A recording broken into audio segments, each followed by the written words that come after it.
नमस्कार। आज हम बात करेंगे अलौकिक शक्तियों की। अलौकिक शक्तियां जिनको हम ईश्वर की शक्ति भी बोलते हैं, रिद्धि सिद्धि भी बोलते हैं, दिव्य शक्तियां या डिवाइन पावर्स भी बोलते हैं। तो ये सभी शक्तियां क्या होती हैं, कैसे इनको प्राप्त किया जा सकता है, क्या इनके लाभ हैं और इनके जागृत होने के क्या लक्षण हैं, इन सभी विषयों पे आज हम बात करेंगे। तो सबसे पहले हम समझते हैं कि अलौकिक शक्तियां होती क्या हैं। आपको मालूम है, परमात्मा निराकार है और ऊर्जावान है और अदृश्य है, और उसी ऊर्जा का ही एक अंश हमारे भीतर आत्मा के रूप में मौजूद है। और यही ऊर्जा सभी ब्रह्मांड में सभी जगह व्याप्त है, और हमारे भीतर भी है, मेरे भीतर भी है और आपके भीतर भी है। इसी ऊर्जा के सघनीभूत रूप को ही हम ईश्वर बोलते हैं। अब ये ऊर्जा जो आपके अंदर भी है, मेरे अंदर भी है, सर्वत्र व्याप्त भी है, यह ऊर्जा हमारे अंदर जितनी बढ़ेगी, जितनी विकसित होगी, उतना हमारे अंदर ये लौकिक या अलौकिक जो शक्तियां हैं वो बढ़नी शुरू हो जाती हैं। और जितनी यह ऊर्जा हमारे भीतर कम होगी, न्यूनतम होगी, तो उतना ही अलौकिक शक्तियां तो छोड़िए, हमारी जो लौकिक शक्तियां हैं वो भी कम होनी शुरू हो जाएंगी। तो इस ऊर्जा के ही सघनीभूत होने पर या न्यूनतम मात्रा में आने पर हमारे अंदर शक्तियां बढ़नी या घटनी शुरू हो जाती हैं। ऐसा नहीं है कि हमारे अंदर अभी ये शक्तियां नहीं है, अभी भी हैं, सबके अंदर हैं, लेकिन वो सोई हुई रूप में है, निष्क्रिय रूप में है। लेकिन अगर हमारे अंदर यह ऊर्जा बढ़नी शुरू हो जाए, प्राण ऊर्जा बढ़नी शुरू हो जाए, तो ये शक्तियां भी हमारे अंदर विकसित होनी शुरू हो जाती हैं और बढ़नी शुरू हो जाती हैं। अब आपको यहां पर यह भी समझना है कि शक्ति का मतलब यह नहीं है कि जब हमारे पास ये शक्तियां आएंगी तो हमारे हाथ में कोई ब्रह्मास्त्र आ जाएगा, या हमारी आंखों से लेजर बीम के रूप में लाल रंग की लाइट सामने जाएगी और सामने शत्रु को परास्त कर देगी। ऐसी कोई शक्तियां नहीं होती हैं।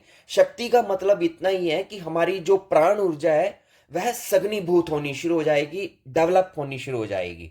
तो जब हमारी प्राण ऊर्जा विकसित होगी, तो उसी प्राण ऊर्जा के विकसित होने से ही हमारे जो सूक्ष्म शरीर में जो 7 चक्र हैं वो भी विकसित होने शुरू हो जाएंगे, सक्रिय होने शुरू हो जाएंगे। अगर सो रहे हैं तो जागने शुरू हो जाएंगे। हमारा प्रभा मंडल विकसित होना शुरू हो जाएगा, हमारा ओरा बढ़ना शुरू हो जाएगा, हमारी कुंडलिनी शक्ति ऊर्ध्वगामी होनी शुरू हो जाएगी, जिसके कारण से हमारी अंदर की जो शारीरिक, मानसिक और आत्मिक जो शक्तियों की संभावनाएं हैं वो बढ़नी शुरू हो जाएंगी। तो शक्ति का यही मतलब है कि आपके अंदर की ही जो अभी शक्ति जो आप में मौजूद है, जो आपकी बायोफिजिकल एनर्जी है, जो आपकी प्राण ऊर्जा है, वह विकसित होनी शुरू हो जाती है। अब यहां पर कुछ लोगों को यह भ्रम भी रहता है कि क्या इन शक्तियों के जागृत होने से उनको कोई नुकसान हो सकता है, उसका कोई साइड इफेक्ट हो सकता है।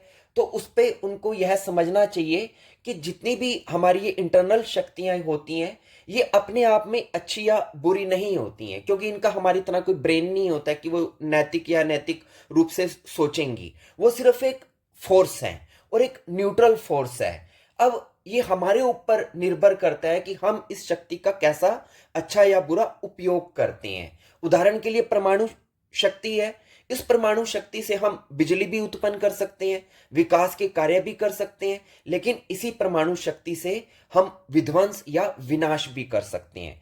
तो शक्ति तो अपने आप में तटस्थ है, लेकिन जो व्यक्ति उस शक्ति का उपयोग कर रहा है, उस व्यक्ति की सोच या भावनाएं कैसी हैं, इसके ऊपर निर्भर करेगा कि वो शक्ति को कैसे उपयोग करता है या उसका कैसा इस्तेमाल करता है। लेकिन आप निश्चिंत रहें, क्योंकि किसी भी व्यक्ति को तब तक ये शक्ति प्राप्त नहीं होती है जब तक कि उस शक्ति को प्राप्त करने की उसके अंदर योग्यता ना उत्पन्न हो जाए। परमात्मा उसी को ही अपनी गुण देता है, अपनी कृपा करता है, शक्तियां देता है जिसके अंदर योग्यता होती है। अगर आपके अंदर योग्यता ही नहीं है शक्तियों को ग्रहण करने की, तो आपके अंदर वो जागृत भी नहीं होंगी। इसलिए आप अनावश्यक इसके बारे में चिंता ना करें, इससे आपको कोई नुकसान नहीं होगा। दूसरी चीज, अगर आपके अंदर मान लीजिए कि कोई शक्ति जागृत हो भी जाती है बाई चांस, और उसके कारण से आपको कोई किसी प्रकार का नुकसान भी हो जाता है, तो वो तभी होने की संभावना होती है जब आपके अंदर किसी प्रकार की अशुद्धि होती है, चाहे वो भावनात्मक तल पे हो, चाहे वो शारीरिक तल पे हो। इसीलिए इतना जोर दिया जाता है कि जब भी आप कोई ध्यान साधना करते हैं, मंत्र साधना करते हैं, तो सबसे पहले अपनी शुद्धि करें, अपनी बॉडी को डिटॉक्स करें, ताकि अगर आपके अंदर शक्ति जागृत हो तो उसको किसी प्रकार का कोई नुकसान होने की कोई संभावना बचे ही ना। इसीलिए जब भी हम ध्यान साधना आरंभ करते हैं तो पहले यम, नियम, आसन, प्राणायाम, अनुशासन, एक लंबा अभ्यास कराया जाता है, पहले अपने आप को शुद्ध करने का, उसके बाद ही शक्ति जागृत करने को कहा जाता है। अब अगली बात ये कि प्रकृति आपको शक्तियां क्यों देना चाहती है। वो इसलिए आपको शक्ति देना चाहती है क्योंकि वह आपका माध्यम की तरह, एक मीडियम की तरह उपयोग करना चाहती है, ताकि आपके माध्यम से समाज का कल्याण किया जा सके, लोगों की कष्ट और पीड़ा दूर की जा सके और कुछ अच्छे कार्य किए जा सकें। उदाहरण के लिए यदि प्रकृति आपको शक्तियां कुछ गिफ्ट करती है तो उसके माध्यम से वो आपके द्वारा, हीलिंग के द्वारा या उपचार के द्वारा लोगों का कष्ट दूर करना चाहती है, उनके दुख दर्द दूर करना चाहती है, या कुछ लोगों को मेंटल प्रॉब्लम्स होती है, उनको ज्ञान की जरूरत होती है, सलाह की जरूरत होती है, तो ऐसे व्यक्ति ज्ञान देने के रूप में, अपने प्रवचन के रूप में, अच्छी सीख के रूप में उन लोगों का कल्याण कर सकते हैं। या जो लोग भ्रष्ट हो चुके होते हैं उनको धर्म और अध्यात्म की राह पे वापस लाया जा सके, उनको सन्मार्ग पे चलाया जा सके, तो उनको सन्मार्ग पे चलाने के लिए प्रकृति कुछ ऐसे व्यक्तियों को चूज करती है माध्यम के रूप में, जिससे कि उनका कल्याण किया जा सके। अब हम बात करते हैं कि इन शक्तियों को प्राप्त कैसे किया जा सकता है, या कैसे ये शक्तियां अगर हम नहीं प्राप्त करते हैं तो प्रकृति कैसे हमें इन शक्तियों को हमें देने की कृपा करती है। तो अगर हम बात करें कि अगर हमें खुद अपने कर्म के द्वारा अगर इन शक्तियों को आप प्राप्त करना चाहते हैं तो सबसे पहला मार्ग होता है साधना के द्वारा। चाहे आप भक्ति मार्ग से चलें, चाहे ज्ञान मार्ग से चलें, चाहे कर्म मार्ग से चलें या ध्यान मार्ग से चलें, सभी प्रकार के मार्गों में जैसे जैसे आप साधना में आपकी प्रगति होती जाती है, आपके अंदर ये शक्तियां विकसित होनी शुरू हो जाती हैं। और खासकर यदि आप योग, तंत्र अथवा ध्यान के मार्ग पर चलते हैं तो जल्दी से इन शक्तियों का आपके अंदर प्रादुर्भाव होना शुरू हो जाता है। और उन मार्ग में जो विशेष क्रियाएं हैं जैसे प्राणायाम, त्राटक, मंत्र, मुद्राएं, बंध अथवा धारणा के अभ्यास के द्वारा तो और भी जल्दी आप इन शक्तियों को अपने अंदर विकसित कर सकते हैं। और इन सभी क्रियाओं में जो एक विशेष क्रिया है जिसको हम धारणा बोलते हैं, महर्षि पतंजलि ने समाधि, जो अंतिम जो लक्ष्य है आदमी का, समाधि तक पहुंचने से पहले महर्षि पतंजलि ने ध्यान तक पहुंचने को कहा है। और ध्यान तक भी पहुंचने से पहले आपको धारणा में पहुंचना पड़ेगा, यानी कि धारणा, ध्यान, समाधि, इस प्रकार ये 3 स्टेप हैं। हालांकि धारणा से पहले भी और स्टेप्स हैं, लेकिन जो अंतिम 3 स्टेप हैं आत्म साक्षात्कार के, वो ये 3 ही हैं, धारणा, ध्यान, समाधि। तो समाधि तक पहुंचने से पहले आपको ध्यान का अभ्यास करना पड़ेगा, और ध्यान के अभ्यास से भी पहले आपको धारणा का अभ्यास करना पड़ेगा। और धारणा का क्या मतलब है? एकाग्रता, concentration, the power of focus. Swami Vivekananda ने भी एकाग्रता के ऊपर बहुत जोर दिया है, और शक्ति की जितनी भी क्रियाएं हैं वो सभी एकाग्रता के अभ्यास से ही संभव होती हैं। और एकाग्रता यानी क्या? कि आप अपनी एनर्जी को एक ही दिशा में लगा दें, चाहे वो अपने जीवन में हो चाहे साधना में हो। जीवन में होगा तो आप अपनी एनर्जी को एक ही दिशा में कैसे लगाएंगे कि आप एक विषय चुन लें कि मुझे अपने जीवन में इस चीज को प्राप्त करना है, फिर उसी चीज से संबंधित ही जीवन में हर कार्य करें। और जो चीज उस आपकी इच्छित वस्तु को प्राप्ति में सहयोग करती हो, सिर्फ उसी चीजों की ओर ध्यान दें, बाकी सभी चीजों से अपना ध्यान हटा लें, तो ये एकाग्रता हो जाएगी। यानी कि आप अपने जीवन में अपनी इच्छित वस्तु को प्राप्त करने के लिए सिर्फ एक सीधी लाइन में चलते रहें, तो ये एकाग्रता है। और साधना में भी आपको धारणा का अभ्यास करना है, एकाग्रता का अभ्यास करना है, यदि आप शक्तियों को प्राप्त करना चाहते हैं। वो कैसे? अगर आप साधना में एकाग्रता का अभ्यास करना चाहते हैं तो मंत्र जाप के द्वारा, त्राटक के अभ्यास के द्वारा, इस प्रकार की जो यौगिक क्रियाएं हैं उनका आप निरंतर अभ्यास करें, महीनों सालों तक अभ्यास करते रहें, तो उस एकाग्रता से आपके अंदर इतनी एनर्जी, आपकी प्राण ऊर्जा विकसित होनी शुरू हो जाएगी कि आपके अंदर शक्तियों का प्रादुर्भाव होना शुरू हो जाएगा। दूसरा, अपने अंदर निर्विचार अवस्था को प्राप्त करें। अभी क्या है कि अगर हम किसी चीज में जो पहले से भरी हुई है उसमें कुछ और नहीं डाल सकते, एक कटोरा है पानी का, वो फुल भरा हुआ है, तो उसमें हम और पानी नहीं डाल सकते, तो पहले हमें जगह खाली करनी पड़ेगी। अभी क्या है, हमारा जो दिमाग का कटोरा है इसमें इतना विचार भरे पड़े हैं, इतना शोर इसके अंदर है कि इसमें कोई और नई चीज आ ही नहीं सकती।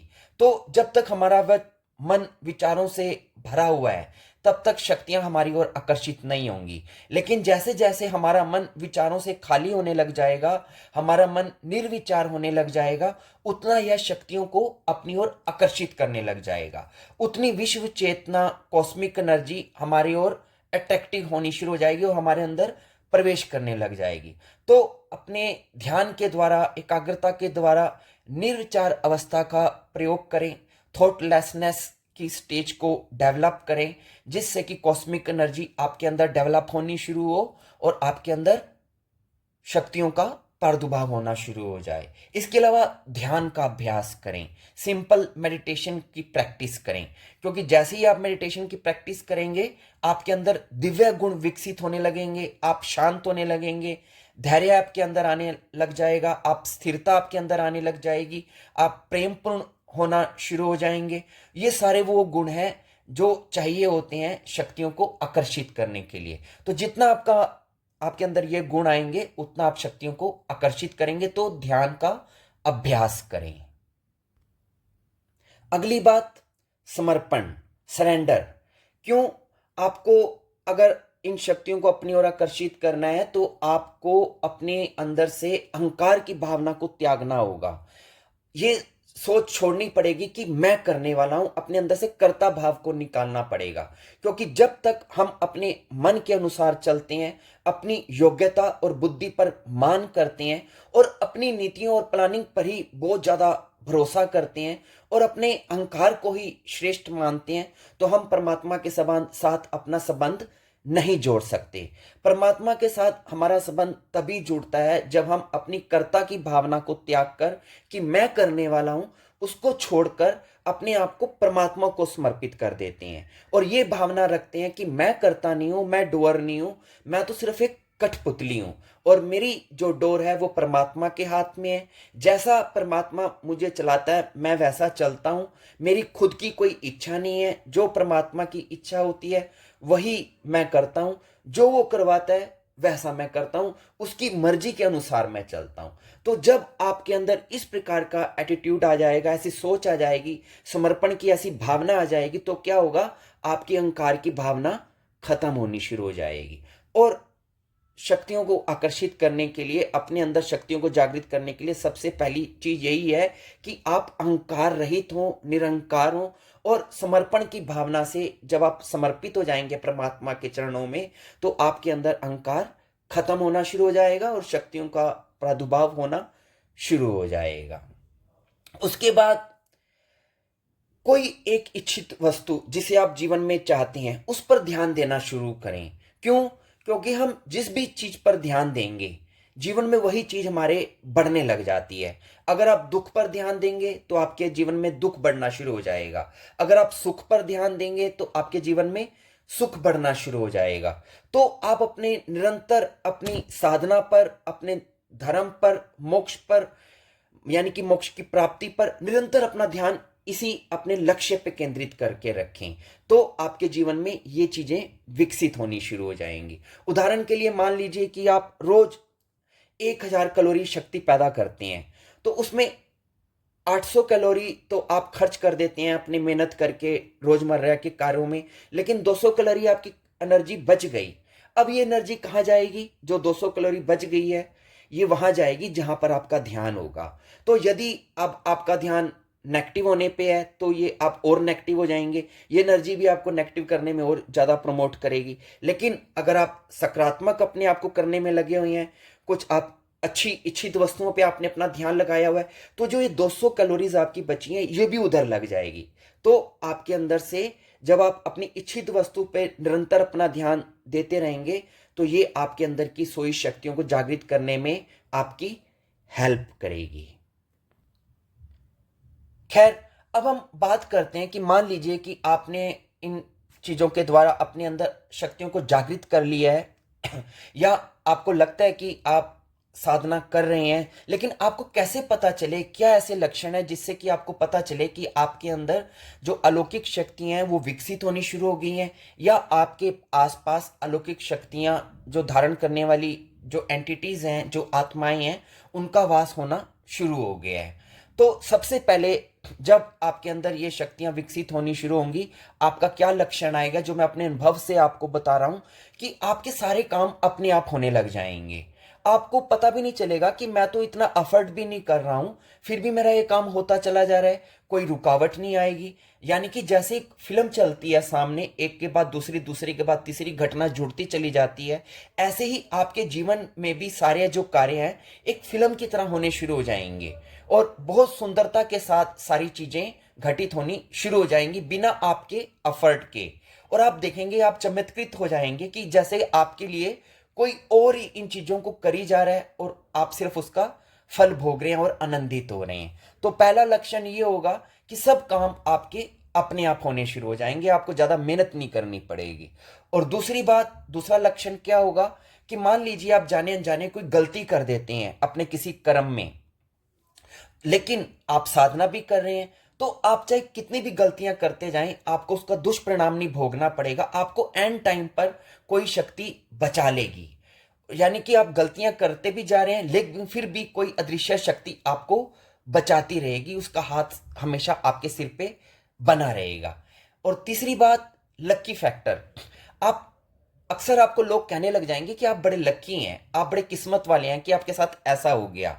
और ज्यादा से ज्यादा आप जीवन में देखेंगे कि कुछ चीजें ऐसी होने शुरू हो जाएंगी कि आपको लगेगा कि आप तो बड़े लक्की हैं, आप तो बड़े किस्मत वाले हैं कि ये आपके साथ हो गया, दूसरे के साथ तो हुआ नहीं। वो इसलिए हो रहा है, इसमें किस्मत की बात नहीं है, वो इसलिए हो रहा है क्योंकि कोई और आपके लिए उस चीज को नियोजित कर रहा है, कोई और आपके लिए शक्ति काम कर रही है और आपको लग रहा है कि बाई चांस हो गया। बाई चांस नहीं हुआ है, किसी शक्ति ने, इन्हीं अलौकिक शक्तियों ने ही आपके लिए ये चीज को किया है। और इसके अलावा छोटी मोटी चीजें, आपका मांसाहार से रुझान हट जाएगा, आप बिल्कुल प्योर शाकाहारी हो जाएंगे, आपकी जो संसार में जो रुचि है वो कम हो जाएगी, अध्यात्म में रुचि बढ़ती चली जाएगी। ब्रह्म मुहूर्त में अर्ली मॉर्निंग उठना आपके लिए सहज ही हो जाएगा, उसे उसके लिए आपको कोई जोर जबरदस्ती नहीं करनी पड़ेगी। आपके स्वप्न की क्वालिटी इंप्रूव हो जाएगी, आपको आध्यात्मिक स्वप्न आएंगे, आपकी छठी इंद्री जागृत होने से जो लक्षण पैदा होते हैं, यानी कि आपको पूर्वाभास होना शुरू हो जाएगा, आपके कथन कहे हुए सत्य होने शुरू हो जाएंगे, अक्सर आपके रोंगटे खड़े होने लग जाएंगे, आपको गाए बगाए जगह जगह प्रकाश दिखने लग जाएगा, आपको विभिन्न प्रकार की खुशबुएं आने लग जाएंगी, विभिन्न प्रकार की आपको साउंड सुनाई देनी शुरू हो जाएंगी। तो इस प्रकार की मिस्टीरियस जो एक्सपीरियंसेस हैं वो आपको होने शुरू हो जाएंगे। तो जब इस प्रकार के लक्षण या इस प्रकार की घटनाएं आपके जीवन में घटने लग जाएं तो आप समझ लेना कि आपकी जो अलौकिक शक्तियां हैं वो अब जागृत होना शुरू हो चुकी हैं। तो इसी के साथ मेरी बात कंप्लीट हुई। आप इन जो बातें मैंने कही हैं उनको गहनता से उनका सोच विचार करें, और आप, अगर आपको लगता है कि आप भी इस प्रकार की शक्तियों को अपने जीवन में विकसित करना चाहते हैं जिससे कि आप दूसरों की भलाई कर सकें, उनका कल्याण कर सकें और उनके जीवन में खुशी ला सकें, और ना केवल दूसरों के, अपने भी, अपने अपने आप को भी आप सुधार सकें, अपने शारीरिक तौर पर, मानसिक तौर पर, आत्मिक तौर पर, भावनात्मक तल पर यदि आप अपना विकास करना चाहते हैं और दूसरों का भी करना चाहते हैं, तो आप इस प्रकार, जैसा मैंने आपको समझाया, इन इन चीजों को अप्लाई करके अपने जीवन में आप उन चीजों की प्राप्ति कर सकते हैं। धन्यवाद।